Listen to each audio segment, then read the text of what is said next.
నీ గుండెలో నేనుండిపోనా పిపాస, మరి నా గుండెలో కరీడా ఫీల్ అయిపోద్దాము.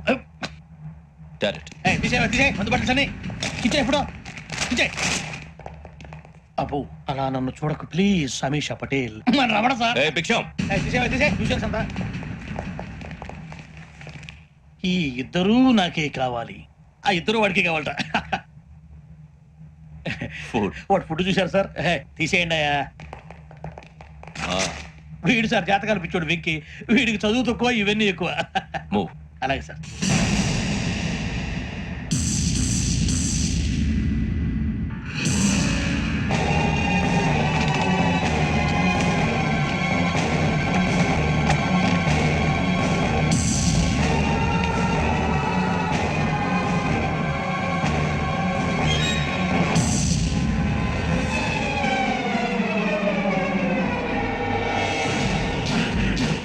Bharat, Yogi here. నువ్వు వెంటనే అకాడమీకి రా. నువ్వు వెతుకుతున్న క్రిమినల్స్ ఇక్కడే ఉన్నారు. ఫాస్ట్. Criminal sir? ఈ నలుగురు కుర్రాలే గోదావరి ఎక్స్ప్రెస్ లో మర్డర్స్ చేసి